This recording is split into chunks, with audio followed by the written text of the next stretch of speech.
केंद्रीय कर्मचारियों के अकाउंट में मिलेगा 18 महीने का बकाया डीए एरियर। इस दिन आएगा पैसा। 1 करोड़ से अधिक सेवानिवृत्त और सेवारत सरकारी कर्मचारियों का महंगाई भत्ता बढ़ाया जाएगा। कर्मचारी अभी भी 53% महंगाई भत्ता पा रहे हैं। महंगाई भत्ता दर कुछ समय बाद 3% की बढ़ोतरी के साथ 53% तक पहुंच जाएगी। डीए बढ़ोतरी होली पर सरकार द्वारा घोषित हो सकती है। इसके साथ ही 18 महीने का डीए भी अपडेट आ रहा है। कोरोना के दौरान देश दुनिया को भी आर्थिक संकट का सामना करना पड़ा। सरकारों पर भी इसका प्रभाव पड़ा। इसकी वजह से जनवरी 2020 से जुलाई 2021 तक डीए अरियर के 34,402 करोड़ रुपए रुके रहे। वहीं कर्मचारी इस डीए हाइक की एरियर की मांग कर रहे हैं। कर्मचारियों को 18 महीने का बकाया डीए काफी पैसा दे सकता है। केंद्रीय सरकार ने बजट में घोषणाओं की भारी मात्रा डालकर एक बार फिर कर्मचारियों की उम्मीदों को बल दिया है। अब बकाया डीए की घोषणा की उम्मीद जग गई है।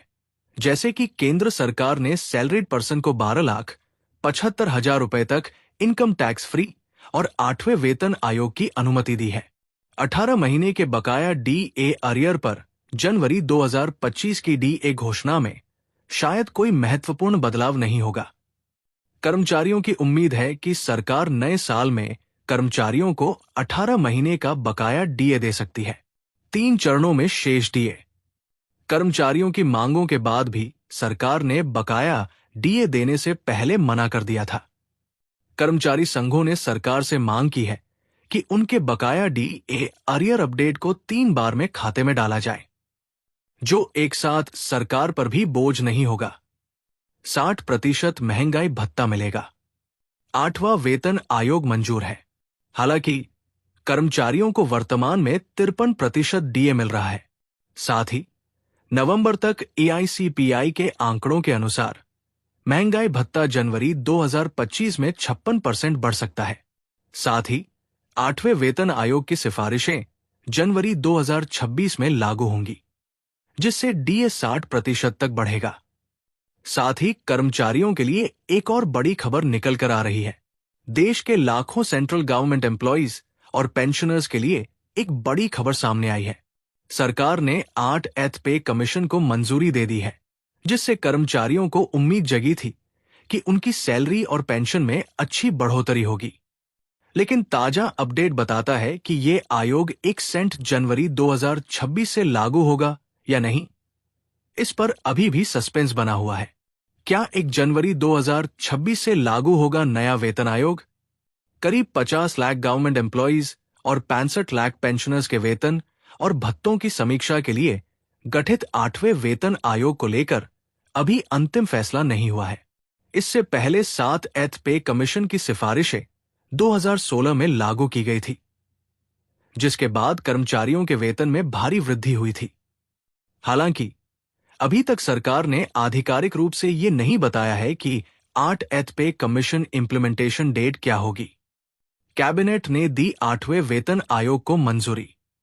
16 जनवरी 2025 को प्रधानमंत्री नरेंद्र मोदी की अध्यक्षता में यूनियन कैबिनेट ने 8th पे कमीशन फॉर्मेशन को मंजूरी दी। ये आयोग central government employees salary structure और पेंशन बेनिफिट्स की समीक्षा करेगा। ऐसा माना जा रहा है कि इस बार वेतन संरचना में बड़ा बदलाव देखने को मिल सकता है, जिससे सरकारी कर्मचारियों की परचेसिंग पावर में बढ़ोतरी हो सकती है। कितनी बढ़ सकती है सैलरी? अगर फिटमेंट फैक्टर कैलकुलेशन के अनुसार 2.08 तय किया जाता है, तो मिनिमम बेसिक सैलरी 18,000 रुपए से बढ़कर 440 रुपए हो सकती है। वहीं पेंशन रिवीजन के तहत न्यूनतम पेंशन 9,000 रुपए से बढ़कर 18,720 रुपए तक हो सकती है। अगर सरकार फिटमेंट फैक्टर को 2.86 तक बढ़ा देती है, तो सैलरी हाइक 186% तक हो सकती है। इस स्थिति में मिनिमम सैलरी 51,480 रुपए और पेंशन इंक्रीज 25,740 रुपए तक पहुंच सकती है। हालांकि ये अभी सिर्फ एक अनुमान है। अंतिम निर्णय सरकार की रिपोर्ट के बाद लिया जाएगा।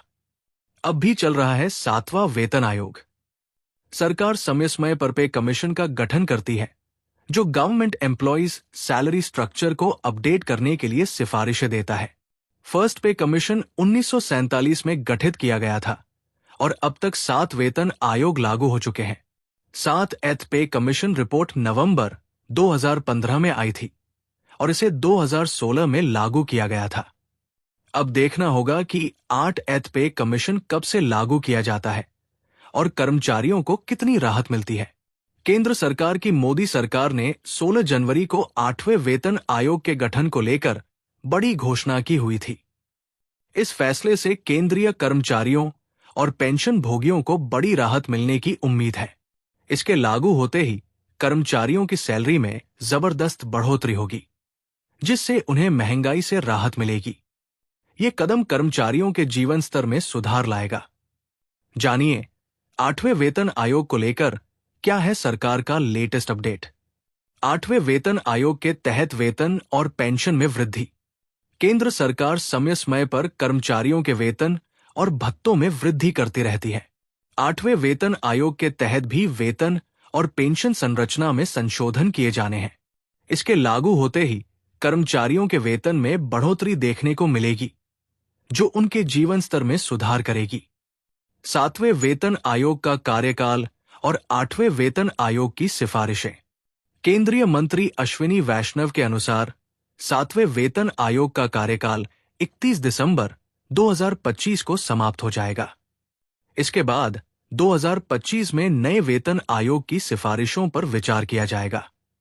इससे पहले 8वें वेतन आयोग की सिफारिशों को लागू किया जा सकता है, जिससे 49 लाख केंद्रीय सरकारी कर्मचारियों और 65 लाख पेंशन भोगियों को फायदा होगा। 8वें वेतन आयोग का कार्यान्वयन। केंद्रीय मंत्री अश्विनी वैष्णव ने कहा कि 8वें वेतन आयोग को 2026 में लागू किया जा सकता है। इससे कर्मचारियों और पेंशन भोगियों को महत्वपूर्ण लाभ मिलेगा।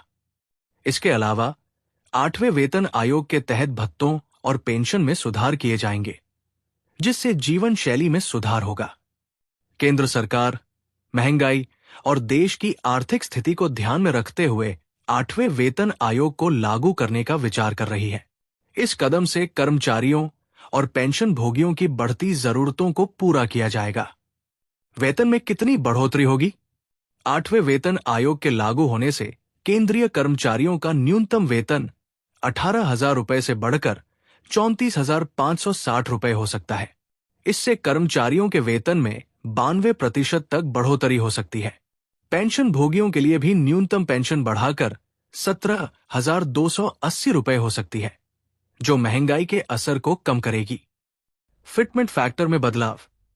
केंद्र सरकार के कर्मचारियों के वेतन में बदलाव 8वें वेतन आयोग फिटमेंट फैक्टर के अनुसार किया जाएगा।